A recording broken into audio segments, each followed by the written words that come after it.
Hello everyone, मैं हूं doctor Vikas Yadav from Gurukul classes. और now the next topic is Bohr's model of an atom in 1913। Bohr का जो model है वो 1913 में आया। रदरफोर्ड का जो मॉडल था वो 1911 में आया और जो थॉमसन्स का मॉडल था वो आपका 1900 में आया। ठीक है, ये भी टॉपिक आपका किससे है? The chapter structure of atom. Now according to Bohr, in an atom, electrons are revolved around the positively charged nucleus in a definite circular paths called orbits or shells. Bohr के according, जैसे Rutherford ने बताया था कि electron nucleus के चारों तरफ revolve करते हैं, बट उन्होंने ये नहीं बताया था कि उनकी एनर्जी पाथ्स जो होते हैं वो फिक्स्ड होते हैं। मतलब वो रिवॉल्व करते समय किसी भी तरह का एनर्जी का कोई लॉस या गेन नहीं करते हैं। तो बोहर ने उस चीज को करेक्ट किया और बताया कि एटम्स के चारों तरफ electron in definite energy paths में रिवॉल्व करते हैं, जिनको हम ऑर्बिट्स कहते हैं। ऑर्बिट्स और शेल्स कहते हैं। Each shell has fixed amount of energy, so they are also known as energy levels और स्टेशनरी ऑर्बिट्स। ठीक है, ध्यान दीजिएगा कि हर शेल की जो एनर्जी होती है वो फिक्स होती है। जो के शेल होता है, जो कि न्यूक्लियस के सबसे ज़्यादा क्लोज होता है, उसकी एनर्जी सबसे कम होती है। एल शेल की एनर्जी उससे ज़्यादा होती है। एम शेल की एनर्जी उससे भी ज़्यादा होती है। एन शेल की एनर्जी और ज़्यादा होती है, एंड सो ऑन। मतलब हुआ कि हम लोग के से आगे की तरफ बढ़ते हैं तो एनर्जी क्या होती है? बढ़ती है। तो हर शेल की लेकिन जो एनर्जी होती है वो फिक्स होती है। मतलब इलेक्ट्रॉन अगर उनमें रिवॉल्व कर रहा है तो उसकी भी एनर्जी कैसी होगी? फिक्स होगी, क्योंकि वो फिक्स्ड एनर्जी पाथ में क्या कर रहा है? रिवॉल्व कर रहा है। तो each shell has fixed amount of energy, so they are known as energy levels और स्टेशनरी ऑर्बिट्स। इनको स्टेशनरी ऑर्बिट्स के नाम से भी जानते हैं। Next, these shells are represented by KLMN और 1 2 3 4। K shell has the lowest energy. इसको KLMN या 1 2 3 4 से रिप्रेजेंट करते हैं। और हम इसको K से ही क्यों स्टार्ट करते हैं? तो उसके पीछे रीजन है, क्योंकि K फॉर कॉसल। कॉसल एक साइंटिस्ट थे, उनके नाम पर इस सेल को दिया गया है। और उसके बाद में सब देखेंगे आप, अल्फाबेटिकल ऑर्डर आता है, मतलब KLMNOPQRST, और ये इन्फिनिटी तक होते हैं, infinity. Now the next point is the angular momentum of an electron in a given shell is given by। किसी भी इलेक्ट्रॉन का एंगुलर मोमेंटम जो कि रिवॉल्व कर रहा है आपके किसी न्यूक्लियस के चारों तरफ, उसको कैसे देते हैं? तो एंगुलर मोमेंटम का फॉर्मूला होता है MVR, mass into velocity into radius, equal to होता है NH/2π के। यहाँ पर n जो है वो शेल नंबर है, h आपका प्लांक्स कांस्टेंट है, पाई कांस्टेंट होता है, 2 एक कांस्टेंट वैल्यू है। तो अगर हम इधर देखेंगे तो these all values are constant, ये सारी कांस्टेंट है। अगर mass into velocity into radius का मल्टीप्लाई इसके बराबर आता है, h/2π की वैल्यू के बराबर आता है, तो n की वैल्यू हो जाएगी 1 हो जाएगी। मतलब इलेक्ट्रॉन कहां पर रिवॉल्व कर रहा है? फर्स्ट ऑर्बिट में। अगर MVR की वैल्यू डबल आती है h/2π की वैल्यू से, तो n की वैल्यू 2 आ जाएगी। इस तरह से इलेक्ट्रॉन कहां पर रिवॉल्व कर रहा होगा? सेकेंड ऑर्बिट में। तो किसी भी इलेक्ट्रॉन के एंगुलर मोमेंटम की हेल्प से हम ये पता कर सकते हैं कि वो किस शेल में रिवॉल्व कर रहा है। यहां पर n जो है वो शेल नंबर है, h आपका प्लांक कांस्टेंट है, पाई कांस्टेंट है, m मास ऑफ इलेक्ट्रॉन है, v वेलोसिटी ऑफ इलेक्ट्रॉन है, और r जो है वो आपका रेडियस ऑफ शेल है। नेक्स्ट है, during rotation around the nucleus electron neither absorbs and nor lose energy. किसी भी ऑर्बिट में जब इलेक्ट्रॉन रिवॉल्व कर रहा होता है तो क्योंकि उसकी एनर्जी फिक्स्ड होती है, उनको फिक्स्ड एनर्जी लेवल्स कहते हैं जिनमें वो रिवॉल्व कर रहा होता है, तो इस तरह से ना तो वो एनर्जी को लूज करता है ना ही एब्जॉर्ब करता है। मतलब रिवॉल्व करते समय इलेक्ट्रॉन में किसी भी तरह का एनर्जी का लॉस नहीं होता है। तो फिर क्यों नहीं होता है? रीजन क्या है? क्योंकि वो दो तरह के फोर्सेस से बैलेंस रहता है, they are centripetal and centrifugal forces. इसकी वजह से उसमें किसी तरह से कोई एनर्जी का लॉस नहीं होता है। नेक्स्ट है, whenever electron absorb energy from any source. अगर इलेक्ट्रॉन किसी एनर्जी सोर्स से बाहर से एनर्जी को एब्जॉर्ब करता है, they jump from lower energy level to higher energy level. तो वो लोअर एनर्जी लेवल से हायर एनर्जी लेवल में चले जाते हैं। In higher energy level they stay for a fraction of time कुछ माइक्रो सेकेंड्स के लिए वहां पर रुकते हैं, नैनो सेकेंड्स के लिए वहां रुकते हैं and come back to their energy level by radiation of absorbed energy. और जो भी एनर्जी उन्होंने एब्सॉर्ब की होती है उसको रेडिएट करते हुए अपने शेल में वापस आ जाते हैं। सपोज दैट, मान लीजिए ये कोई इलेक्ट्रॉन है जो कि के शेल में रिवॉल्व कर रहा था, बाहर से इसको कहीं से एनर्जी मिली, ठीक है, एनर्जी को एब्सॉर्ब करके ये किसी हायर एनर्जी लेवल में चला गया, ठीक है, ये आपका हायर एनर्जी लेवल हो गया। और हायर एनर्जी लेवल से जब वो वापस अपने एनर्जी लेवल में आएगा, रिटर्न जब वापस एनर्जी लेवल में आएगा तो वो एनर्जी का क्या करेगा, लॉस करेगा।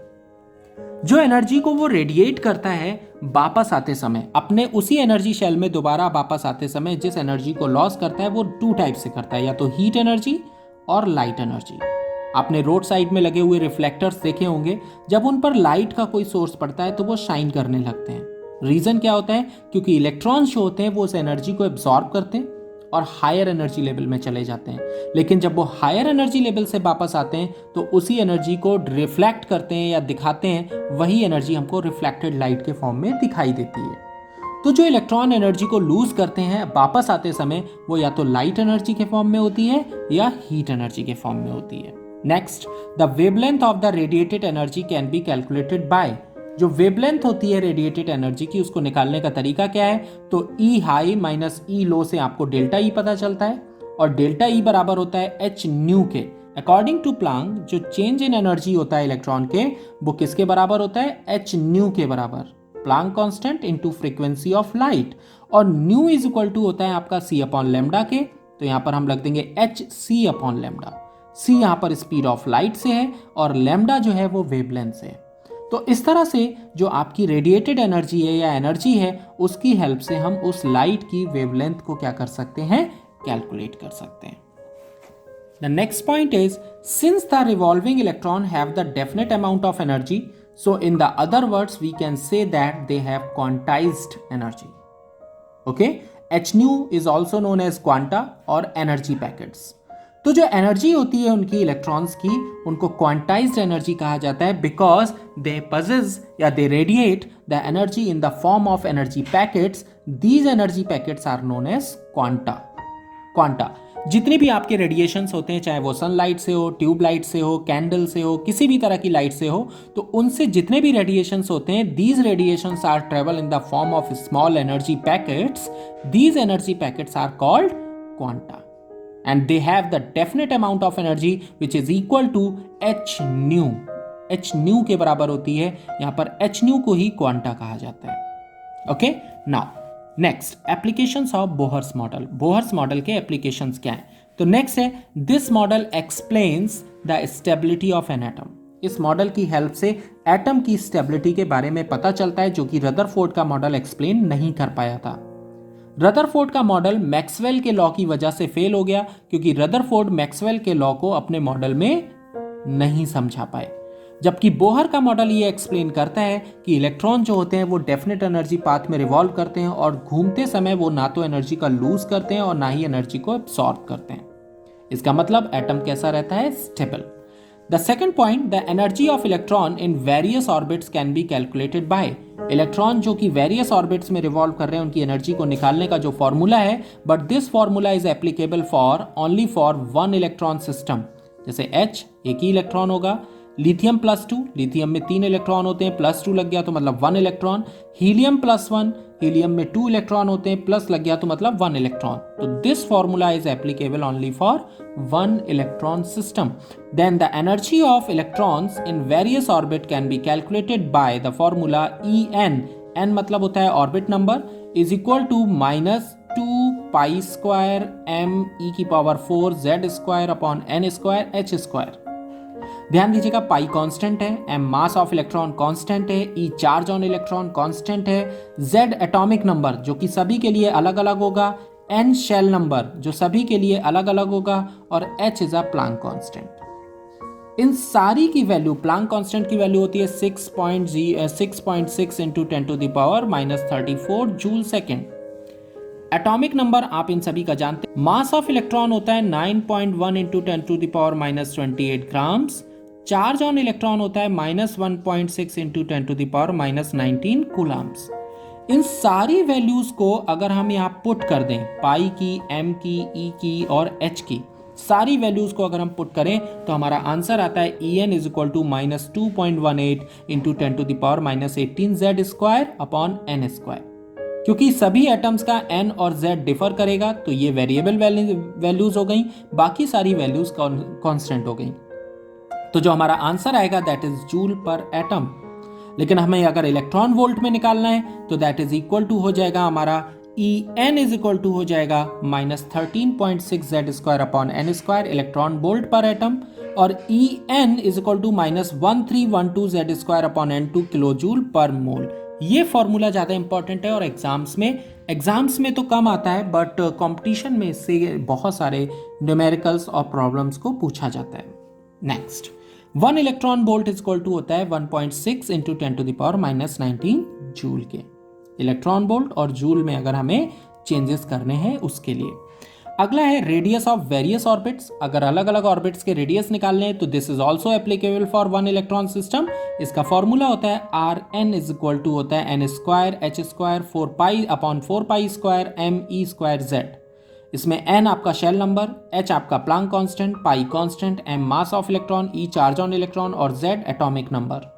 सारे कांस्टेंट्स की वैल्यू को पुट कर दें, ये सब आपके कांस्टेंट्स हैं, इनकी वैल्यू को पुट कर दीजिए तो जो हमारा आंसर आता है Rn is equal to 52.9 into N square upon Z picometer. Unit क्या होगी यहाँ पर? पिकोमीटर में। नेक्स्ट, अगला है वेलोसिटी ऑफ इलेक्ट्रॉन। किसी भी इलेक्ट्रॉन की वेलोसिटी डिफरेंट शेल में कैसे निकालते हैं तो उसका फॉर्मूला है velocity is equal to 2.19 into 10⁻6 Z upon N. N shell number है और जेड उसका एटॉमिक नंबर है, ठीक है। और एनर्जी, फ्रीक्वेंसी एंड वेवलेंथ कैसे कैलकुलेट करते हैं तो एनर्जी का फॉर्मूला होता है 2.18 इंटू 10⁻18 जेड स्क्वायर ब्रैकेट में 1 अपॉन n1 का स्क्वायर माइनस 1 अपॉन n2 का स्क्वायर। n1 और n2 शेल नंबर्स हैं जिनमें इलेक्ट्रॉन जो है वो ट्रांजिट करता है, मतलब जंप करता है ना। और ये जो z है that is atomic number. Joule पर एटम में इसकी वैल्यू आएगी। और हम जानते हैं since delta E is equal to H nu के बराबर होता है और न्यू इज इक्वल टू होता है सी अपॉन लैम्डा के। तो इस तरह से हम इस वैल्यूज में फ्रीक्वेंसी, वेवलेंथ और डेल्टा ई को क्या कर सकते हैं? कैलकुलेट कर सकते हैं। ध्यान दीजिएगा, the limitation of Bohr's model. Bohr's model की लिमिटेशंस क्या क्या हैं? This model explains the behaviour and properties of single electron system only. इस मॉडल ने केवल सिंगल इलेक्ट्रॉन सिस्टम के लिए ही अपनी प्रॉपर्टीज को क्या किया है? एक्सप्लेन किया है। मल्टी इलेक्ट्रॉन सिस्टम को ये एक्सप्लेन नहीं कर पाता है। नेक्स्ट है, it does not explain the Zeeman effect. Zeeman effect क्या होता है? It is the splitting of spectral lines under the magnetic field. जो स्पेक्ट्रल लाइंस होती हैं, जो एनर्जी इलेक्ट्रॉन रेडिएट करता है, उसकी लाइंस को अगर हम मैग्नेटिक फील्ड से पास करते हैं तो वो स्प्लिट कर जाती हैं, तो उनकी स्प्लिटिंग को जीमान इफेक्ट बोलते हैं। तो जीमान इफेक्ट को एक्सप्लेन नहीं करता है, स्टार्क इफेक्ट को एक्सप्लेन नहीं करता है। स्टार्क इफेक्ट क्या होता है? अगर उन्हीं स्पेक्ट्रल लाइंस को हम इलेक्ट्रिकल फील्ड से पास कराएं और उनकी स्प्लिटिंग अगर होती है तो उसके इफेक्ट को भी ये क्या करता है? नहीं बताता है। अगला है, this model was against the Heisenberg uncertainty principle. क्योंकि इस मॉडल में जो आपके पाथ बताए गए हैं, जो इलेक्ट्रॉन के रिवॉल्व करने के पाथ बताए गए हैं, वो 2 डायमेंशनल बताए गए हैं, जबकि इलेक्ट्रॉन जो होता है वो न्यूक्लियस के चारों तरफ 3 डायमेंशनली रिवॉल्व करता है। तो हाइजेनबर्ग का जो आपका प्रिंसिपल है, जो कि ये बोलता है कि इलेक्ट्रॉन की मोमेंटम और पोजीशन दोनों को एक साथ साइमल्टेनियसली डिफाइन कर पाना इम्पॉसिबल है, ठीक है। तो ये मॉडल उसके अगेंस्ट जाता है, क्योंकि इस मॉडल के अकॉर्डिंग हम पोजीशन और मोमेंटम दोनों को एक साथ एक्सप्लेन कर सकते हैं। It could not explain the bond formation between the atoms. Atoms के बीच में किस तरह से बॉन्डिंग होती है, किस तरह से वो अपने इलेक्ट्रॉन को शेयर करते हैं, शेल्स के भी क्या कुछ सब पार्ट्स होते हैं लाइक सब शेल्स, ऑर्बिटल्स, इसके बारे में भी इस मॉडल ने कुछ भी एक्सप्लेन नहीं किया। तो इस तरह से ऐसा नहीं है कि ये मॉडल रिजेक्ट हो गया, मॉडल रिजेक्ट नहीं हुआ है, कहीं ना कहीं ये हमारे कुछ कॉन्सेप्ट्स पर एकदम फिट बैठता है। तो जो बोहर मॉडल है that is much more better than Rutherford's model, क्योंकि रदरफोर्ड्स मॉडल ने केवल न्यूक्लियस और इलेक्ट्रॉन के रिवॉल्विंग के बारे में बताया। बट बोहर का मॉडल ऑर्बिट्स के बारे में भी एक्सप्लेन करता है, उनकी एनर्जीज के बारे में एक्सप्लेन करता है, उनकी फ्रीक्वेंसी, ठीक है, रेडियस, वेलोसिटी, सारी चीज़ों के बारे में एक्सप्लेन करता है। इसलिए ये मॉडल ज़्यादा बेटर है आपके रदरफोर्ड मॉडल से। Thank you. आई होप आप सभी को बोहर्स मॉडल भी समझ में आ गया होगा और देखते रहिए गुरुकुल क्लासेस आने वाले वीडियोस के लिए। मैं जानता हूँ कि बोहर मॉडल थोड़ा सा टिपिकल है, थोड़ा सा टफ है, बट आई होप आप सभी लोग याद कर लेंगे। Thank you everyone, thank you for watching Gurukul classes.